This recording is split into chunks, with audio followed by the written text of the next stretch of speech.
Hello there, fellow viewers. My name is Ahmed El Haderi. I am a high school student studying textual conversations between texts in English Advanced. And today, I'll be guiding you through this video and present to you about our most featured comparative studies, the Shakespearean play Richard III and Al Pacino's Looking for Richard. This website is dedicated to defining the importance of Shakespeare's plays in the purpose of a modern context. About Richard III and Looking for Richard. Shakespeare's Richard III is a play script. It is not meant to be read like an ordinary book, rather to appreciate it as a performance to an audience or a group for purely entertainment and educational purposes. This play is considered to be a historical tragedy with morality elements incorporated. And Shakespeare's intended audience was the 15th century populace, and it was originally composed as a piece of Tudor propaganda to the English populace in the 1500s. However, this play has received many cultural adaptations, parodies, and changes to the setting and context, making Richard III a somewhat universal script. Whereas Al Pacino's Looking for Richard is a docudrama about the performance of the player of Richard III to a contemporary audience, such as 1990's Democratic United States of America.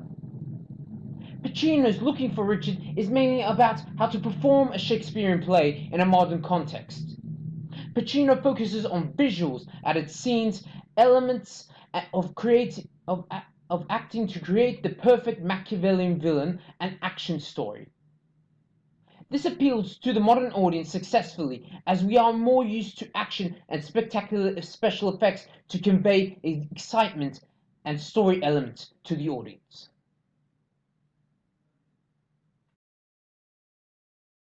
Context and the Tudor myth is written by the victors, so do the stories that come along with it.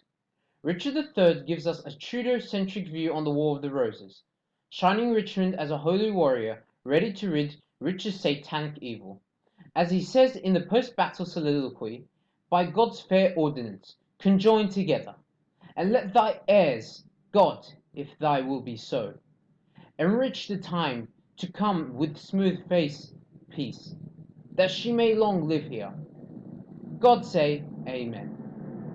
Richmond's obvious emphasis on God shows the audience and the common populace that he is a holy crusader, bringing the natural order of God back into the land.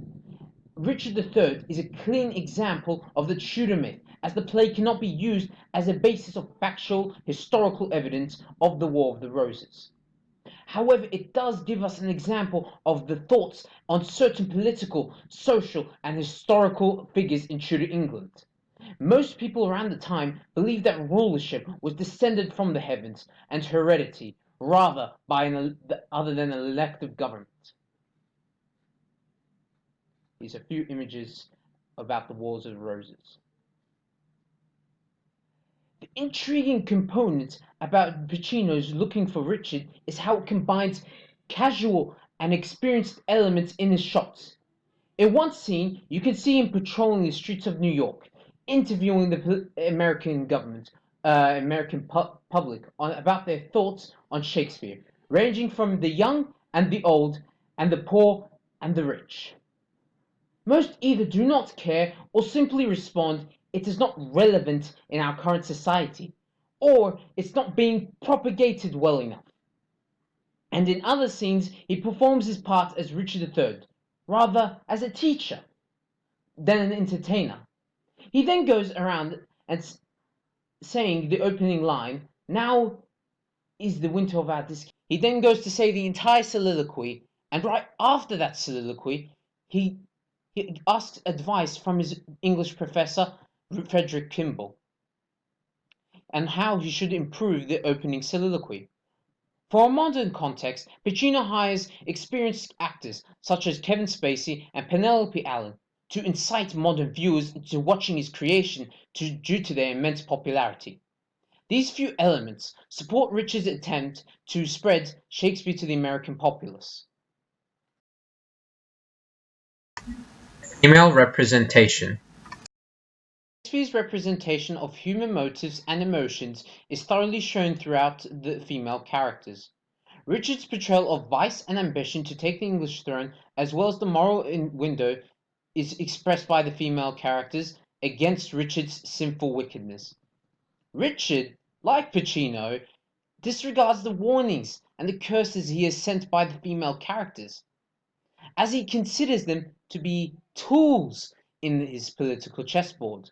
His marrying of Lady Anne and proposal to Elizabeth are some of his power playing moves in obtaining the English throne.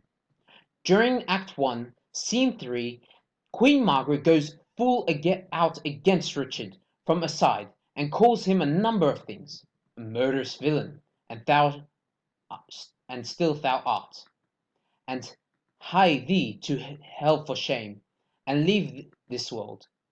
Here, Queen Margaret is attempting to guilt Richard in front of Hastings and Buckingham, where Richard is weak, as he cannot threaten her back in front of his friends, otherwise it will expose him and deform him as a Machiavellian character.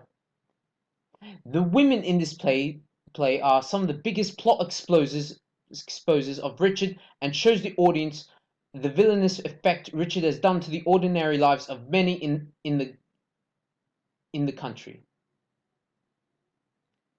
Though in the modern context, women certainly have more rights, freedom, power than compared to their middle-aged counterparts.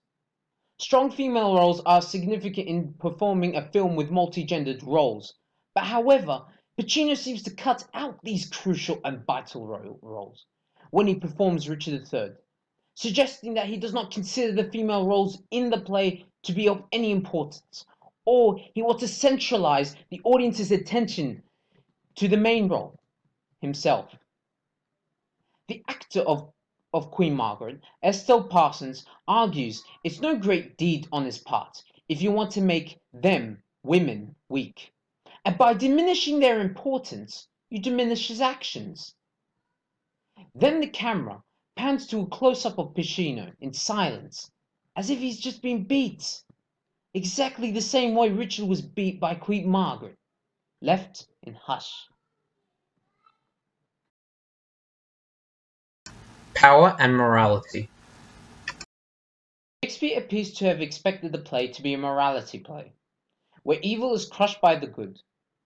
He originally composed the play to please Queen Elizabeth I, as her status as a ruler in mainstream translation is subject to the possibility that Richard was a treacherous usurper, and Richmond, her grandfather, was a very last minute ex machina, spared the country from the grasp of the tyrant king. At the end of Richard III, before the battle in his camp, Richard is haunted by the victims in the order of death. Richard is spread through guilt by his victims, and tonight they cheer his death. Richard knows his fate. It's either victory or hell. As he says in his juxtaposition, all several sins, all used in each degree. Thong or the bar, crying guilty, guilty. I shall despair. There is no creature loves me, and if I die, no soul shall pity me. Here Shakespeare demonstrates God's justice being performed on Richard, and Richmond, the holy crusader, ready to bring the nation of England back into the holy order. During the 20th century, however, the idea of religious feudal aristocracy has long since vanished, making it much harder for contemporary viewers to relate with lordship, loyalty, and the legitimacy of the crown. Al Pacino remarkably solves this issue by making Richard into a more power-playing character, by utilizing close-up shots, dim lighting, and a deep voice to show the audience the amount of political intrigue he has. His opening soliloquy as he begins, "Now is the winter of our discontent," as he approaches the camera cynically with a heavy English accent to support his role. Al Pacino adds and deletes certain scenes from the original script to incite excitement in the audience. He adds Clarence's death by the assassins and an epic action montage during the Battle of the Bosworth Field, giving Richard III an incredibly awesome and satisfying death. The reason Pacino does this is because we humans are naturally incurred to the thrill of violence, especially in the modern context where action and superhero films are moderately popular. Thus, Pacino has made a way for us to essentially relate with the action that has occurred in the 1500s. And, and once again, thank you for listening and also minding my stuttering. I hope this gave you, the watcher, an insight into how Shakespeare can still relate to us as a text, even after 500 years.